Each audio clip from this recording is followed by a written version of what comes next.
With y'all. Today we watching more Trap University. But this time he's talking about some shit in Beverly Hills and I'm totally completely expecting some mafia mob activity. Activity? Alright, whatever, man. Let's get into it, bro. Okay, don't I also got my fucking spaghetti. You feel me? Budgeting. But you feel me? freak out, but a sex club modeled after Eyes Wide Shut with alleged members such as Gwyneth Paltrow and Hunter Biden definitely does exist in Beverly Hills.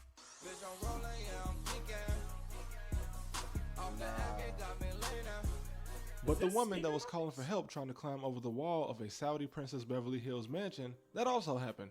And when you search up Beverly Hills nowadays, all you'll see is how Jeff Bezos is building a $175 million house, but we know there's much more going on in Beverly Hills than that. So I thought, what is going on? Not in Jeff Bezos' house, but in Beverly Hills. It's literally the meeting spot of the richest and most powerful people in the United States, because all of them have a house here. But why? Rich people. It's crazy how like what the hoods is like what less than half an hour away from these places. Like, holy fuck. Pay taxes, and California has the highest income tax rate in the country. We already know that a guy like Jeff Bezos worked out a nice deal to have Amazon, one of the biggest companies in the world, pay less taxes, and we know that one of the most exclusive clubs in the country is still paying taxes from the era when your grandpa bought his 3-bedroom house for $40,000. What got me was the 2015 report of a bloodied woman calling for help trying to climb over the fence of a Saudi Princess Beverly Hills mansion. And not only that, but the fact that the prince was able to bond out, go back home to Saudi Arabia, and get the charges dismissed. 3 women in the US claimed Prince Majid Abdulaziz Al Saud held them captive for 3 days at his Beverly Hills mansion. So we have some type of Illuminati sex club operating in Beverly Hills, along with members of royal families involved in things like assault, ordering murders, and one princess was even implicated in the death of a famous actor's brother. So let's start with the royals, then the sex club, and then we'll get into who runs this city. Now, the women who claimed they were held hostage in Beverly Hills did later sue the prince and get an undisclosed settlement. But the incident happened in September 2015. In that same month, another prince from another country was also in Beverly Hills making the news. Sheikh Khalid bin Hamad was cited for reckless driving after he was caught on camera speeding through Beverly Hills and almost blown up his Ferrari. But that's not all he did in California, because he that nigga probably blew a tranny. Employed 2 guys I mean, a trans from Los Angeles for his security detail, one guy being a medic and the other a Marine, Matthew Petard. Matthew actually ended up suing the Sheik, and it's only because of this lawsuit that any of this information came out. So, while in Beverly Hills, the bodyguard accuses the prince of ordering him to kill 2 people. One guy was supposedly an enemy of his family, and the other was a woman, a friend of the prince's wife, who he suspected of giving away his location to another enemy of the family. Now, these enemies are not named, but I have to assume they're dangerous since he was sentencing people to death for dropping his location. But as far as I know, this lawsuit is still It was about to get that nigga backdoored. Still up in limbo somewhere. Royal families in the Middle East do love Beverly Hills though, as many of them own royal palaces here. But of course they'd want to own property here, as Beverly Hills is known to attract not just rich people, but rich people that like to show off. But it gets even darker. Mark Ruffalo, the guy who played the Incredible Hulk, in 2008, his brother was found shot in his Beverly Hills apartment, and the only other people in this apartment shot himself in the back of the head 6 times or what? Were a Saudi princess and her boyfriend. Now, although this woman wasn't officially a princess, her family married into the Saudi royal family and she grew up very wealthy, had bodyguards that even followed her to school, and she was part of Paris Hilton's crowd, who were the first generation of influencers on social media. Now, the princess, Shaha, we don't give Paris Hilton enough like credit for the shit she did. She paved the way for people like fucking like Kim K and all of them, bro. She was literally the first one doing all of the shit that Kim K doing now. Like, and the Jenners and all of them, like that shit is crazy. Like, holy fuck. Turned herself into the police along with her boyfriend, and despite the death being ruled a homicide, they were both released. But it gets even worse because she ended up dying 4 years later, and her boyfriend died in 2022. Both mysterious. Oh yeah. Got them the fuck out the way. But when TMZ spotted the 2 of them after she was released, they talked about a 3rd suspect that was in the room. But strangely, I've never seen this person mentioned in any paperwork. Motherfuckers got slimed out, bro. Or by any news outlet. Do you know, like, with the 3rd person of interest, do you know who that is? What's that? What's that? Get Back don't got a date on it? Of course I know who he is, because he was in the room with me. And there hasn't been an update in this case for over a decade. So let's talk about this club. Now, I'm assuming it's meant to be pronounced as Sanctum, and without much proof, it's said that members include many famous people and politicians. But in 2023, when the founder sold ownership of the club, he revealed that Hunter Biden was in fact a member, and revealing the identity of a member is apparently against the rules, so he was banned for life. But this did actually prove that someone like Hunter is apparently against the rules, so he was banned for life. But this did actually prove that someone like Hunter Biden was a member, and obviously he's not the only one. So could there be other people from elite political families involved? Definitely. But why? What is it about people with all this money and status and being sexual deviant? You get so much, listen, you get so much bread. You fuck so many hoes, you start getting bored of fucking hoes. So you want to do some other shit that, like, you know what I'm saying? You got to keep upping it and upping it and upping it to, like, get that same feeling. So that's literally what it is. We just watched a video about this. This is literally fucking lust, bro. Yes. Supposedly, women outnumber men 6-1 in this club, and although women are required to be attractive, the men who join are not. Is this just a secret meeting place for people to advance their career in exchange for some type of freaky activity? Most politicians are man, go ahead and have you a gangster party, you feel me?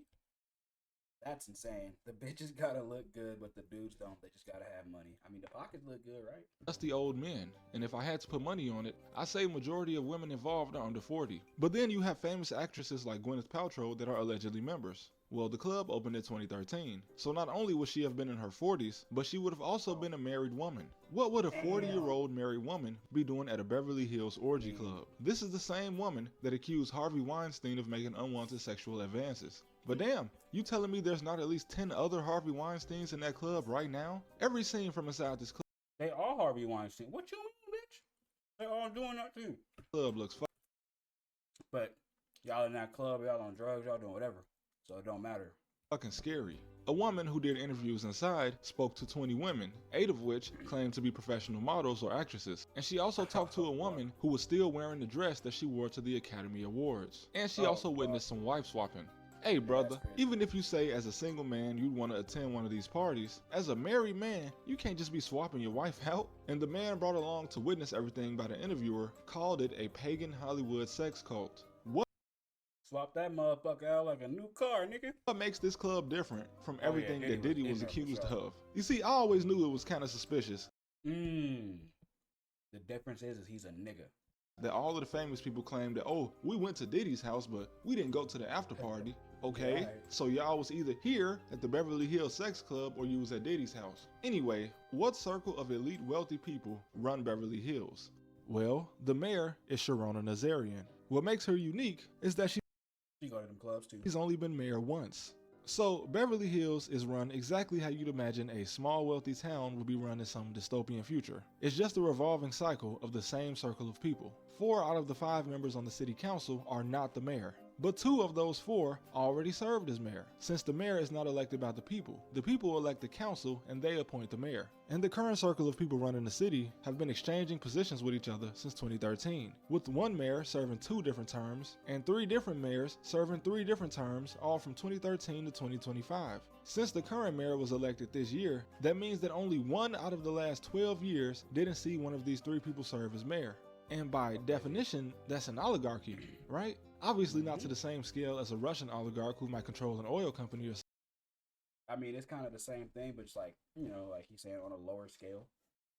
But they running that one city. Kind of crazy to think about. Kind of crazy.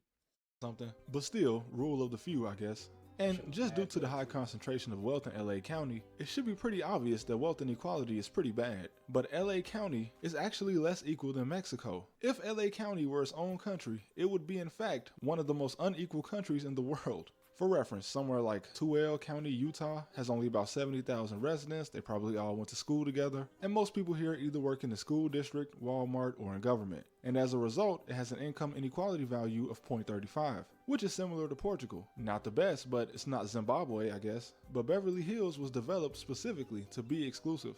And it's ironic that the city once refused to sell property to Jews, and now the Jewish community has actually been Get Back ain't got no date on it, my boy. Man, they over there. They said, all right. All right, nigga. When you come over, I'll stop talking. When you walk away, I start talking again. And them talks is going to lead me to running your shit. been key in developing Los Angeles and LA County, with LA having the largest Jewish population outside of New York and Israel. And not only that, but the city of Beverly Hills actually entered into 2 different agreements with the country of Israel to tackle the water shortage problem. Not really sure why, since Israel also sits in the desert and pretty much experiences droughts alongside Southern California. I mean, they do have a system that makes salt water drinkable that's pretty effective, but these agreements are probably not just about water. But during droughts, mainly because some people in Beverly Hills use 6 to 12 million gallons of water per year just. But they want us to save water? What the fuck do you mean? That's like those people that are like, oh, get electric cars so you can start saving the planet when motherfuckers fly private jets. Like, come on, my nigga.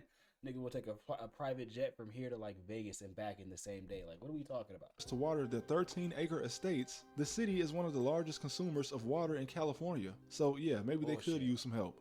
This is the desert. Please stop watering your grass. Damn, niggas was doing hella burnt. Like, wow. If you want a green lawn, move to Washington. Anyway, a city built to keep poor people out of sight was always going to end up like Beverly Hills. But some of the stuff I mentioned in this video is just the tip of the iceberg, because there are some crazy theories about what the Saudi mansions are actually being used for in Beverly Hills, but for the sake of my channel, I'll be careful about mentioning them until I have more proof. But thank you guys. They'll fucking fry your shit, nigga. But yeah, man, I hope y'all enjoyed watching that as much as I did. I'll catch y'all in the next one. Y'all have a good day. Good day. That shit feels so corny to say, man. Y'all take it easy.